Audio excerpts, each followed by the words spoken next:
I'm back, baby.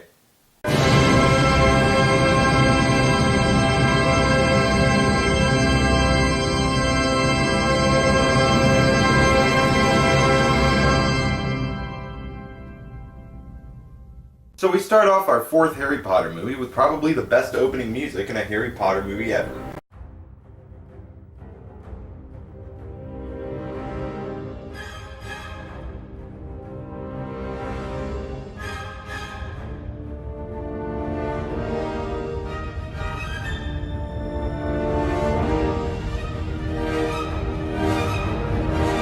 So after that, we see an old housekeeper wake up in the middle of the night, only to see that someone has entered into the house he cleans. Now believe me, I've read the books about 10 times each, so I know what's going on. But for a second imagine you're watching this scene and you haven't read the books. It looks just like an English scruffy from Futurama breaking into someone else's house in which they haven't occupied for 50 years. But he finds Voldemort, who kills him, and this wakes up Harry, who's at the Weasleys' house to go to the Quidditch World Cup. This is Amos Diggory, everyone. Works with me at the Ministry. This strapping young lad must be Cedric, am I right? Sir. Oh, great. Merlin's beard. You must be Harry Potter. Mr. Diggory, you gotta learn to say it, not spray it. The group makes it to the World Cup where we see Dobby! Oh my gosh, no way! Dobby, you're so awesome! Oh, no, wait. Because of time restraints, they can't include the whole Dobby section that was in the book. But why not? The movie's only 2.5 hours long, why not devote a half hour to Dobby? I mean, he's so awesome. But anyway, Mr. Weasley introduces everyone to their magical tent. I love magic. What? Alright, here's the World Cup. It's the Irish! There's Troy! And Merlin! And Moran!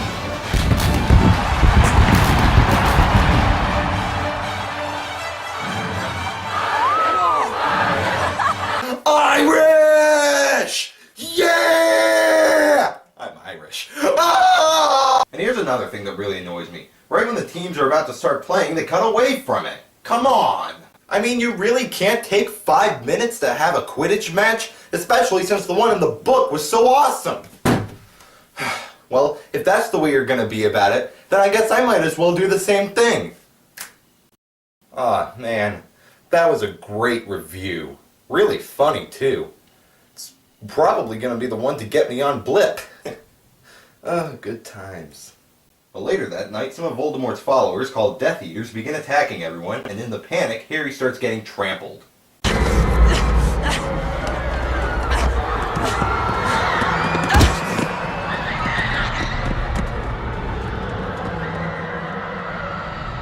Hey, don't laugh. Have you ever tried going to Walmart on Black Friday? But the summer finally ends and we go to Hogwarts once again, and this year 2 other schools arrive to compete in the Triwizard Tournament. Alright, who invited Davy Jones to the tournament? But all the schools each enter through the Great Hall, and I'm a little confused here. Does every school rehearse some kind of little dance as they enter the school?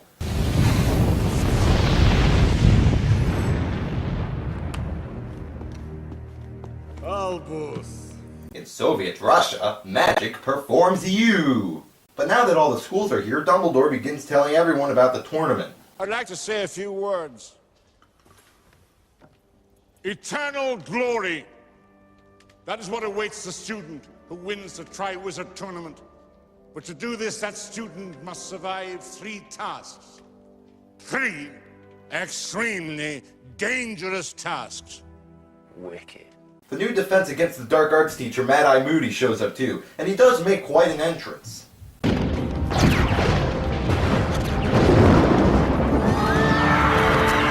Oh no! We're getting mildly wet! But the next day classes begin, and we see Mad-Eye teach everyone about the 3 unforgivable curses. Perhaps you could give us the last unforgivable curse, Miss Granger.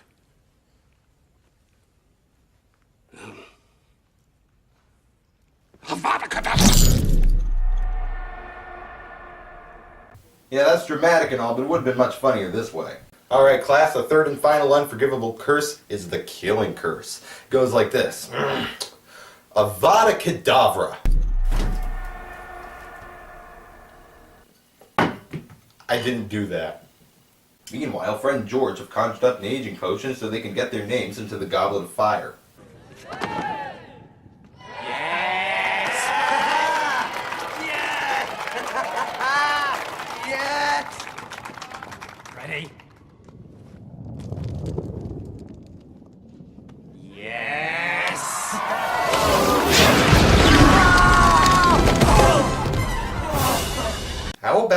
instead of going through all the trouble of making an aging potion, why don't you just write your name on the paper, crumple it up, and throw it over the age line into the Goblet of Fire?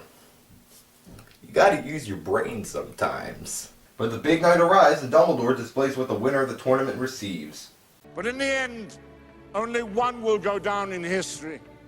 Only one will hoist this chalice of champions, this vessel of victory, the Triwizard Cup.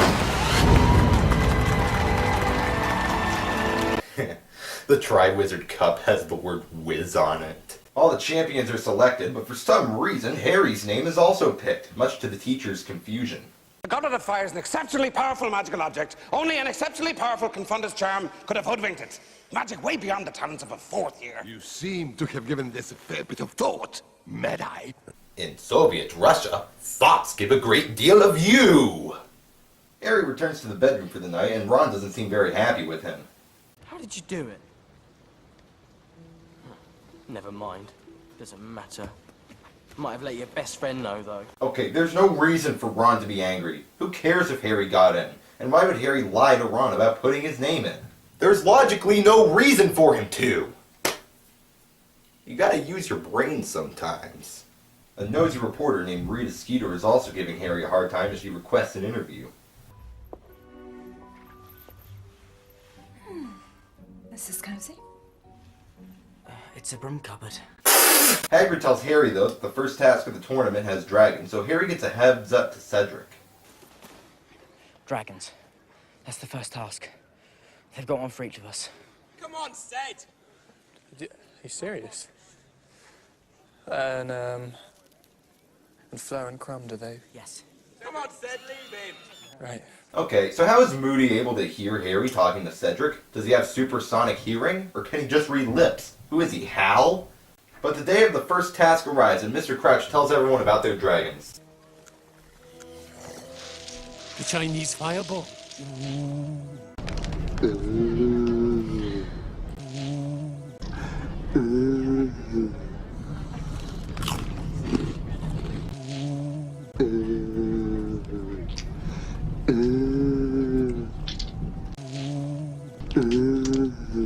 But Harry has to go out to fight the dragon.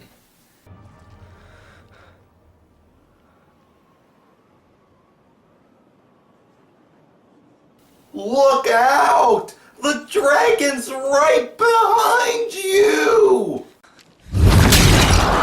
Harry summons his broom with his wand, and the dragon chases him out of the stadium. Well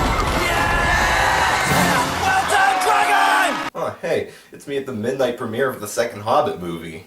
Yeah! Well done, dragon! Whoa! Oh, that's the end? Alright. Guess I'll just wait until next year. But Harry eventually grabs the golden egg and brings it back to the Gryffindor common room. Go on, Harry. What's the clue? Who wants me to open it? Yeah! You want me to open it? Yeah!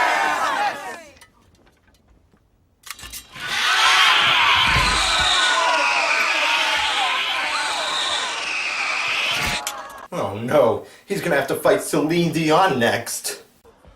The bloody hell was that? Oh, this is awkward.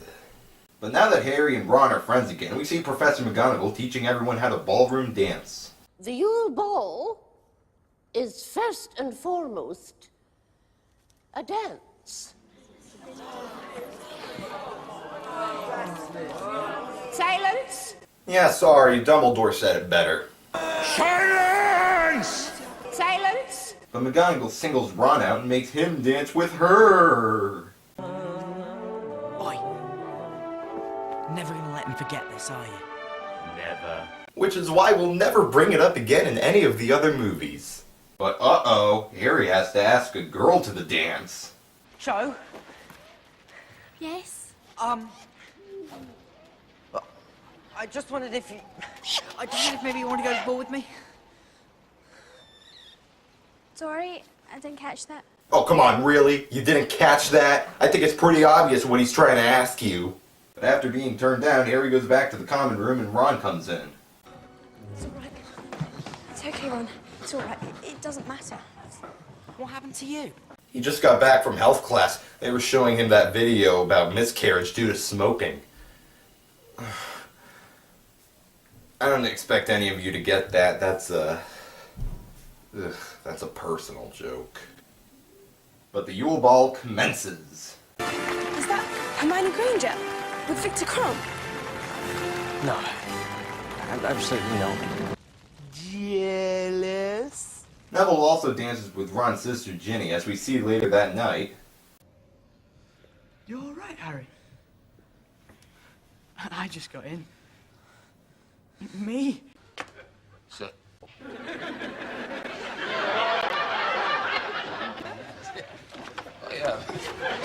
But after that, Harry has to figure out how to hold his breath for a long time. Neville. No offense, but I really don't care. Huh. That's what everyone at my school tells me when I try to have a conversation with them about Star Wars. The second task begins though, and whose idea was this? Is the entire school just sitting there silently while all this stuff is happening underwater?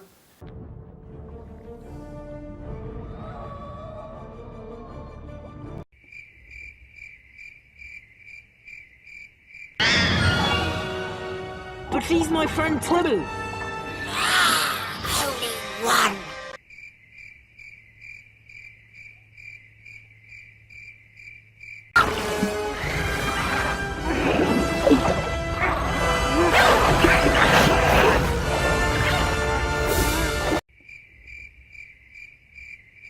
So after barely getting second place, Harry and his friends discover Mr. Crouch dead. Harry runs off to tell Dumbledore about it.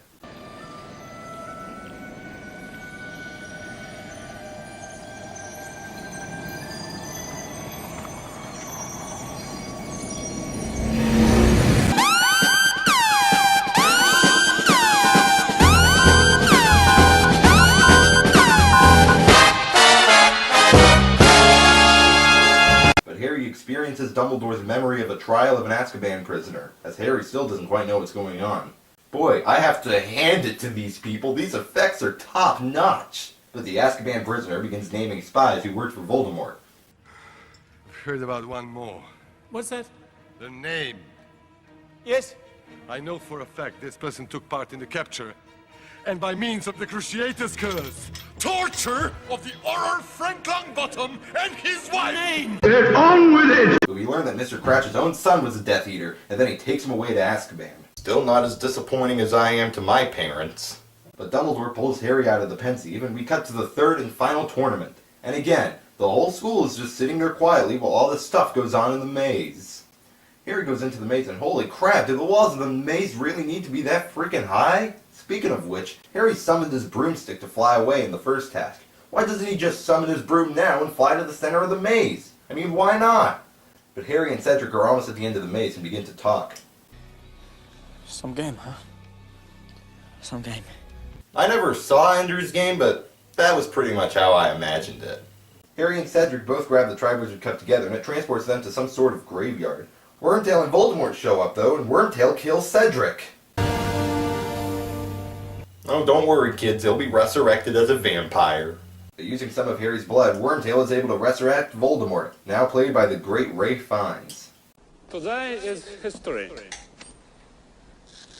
Today will be remembered. Years from now, the young will ask with wonder about this day.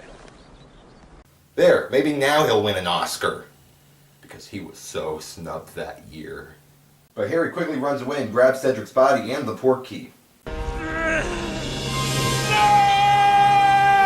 If only I killed him when I had the chance! But Harry and Cedric's body make it back to Hogwarts, where Mr. Diggory finds out that his son is dead. Let me through! Let me through! That's my son! This is my boy!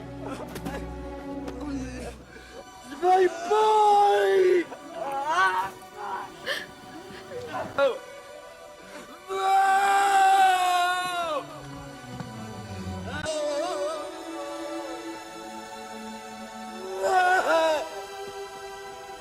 No! As that's happening, Moody takes Harry up to his office, where we learn that Mad Eye is really just Mr. Crouch's son in disguise. He's caught, though, and we cut to the last day of school. Everything's going to change now, isn't it? Hermione, everything's been changing since we were 12. Promise you'll write this summer. Both of you. Yeah, you know, Voldemort's back. Hundreds, if not thousands of people will probably be killed. But we're definitely gonna write over the summer.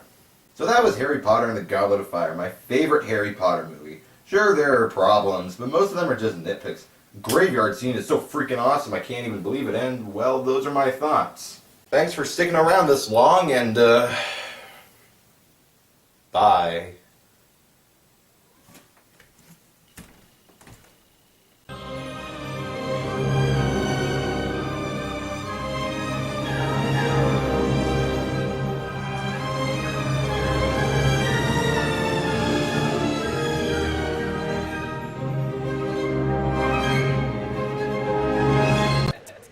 I really liked the two of you much better when you weren't a couple.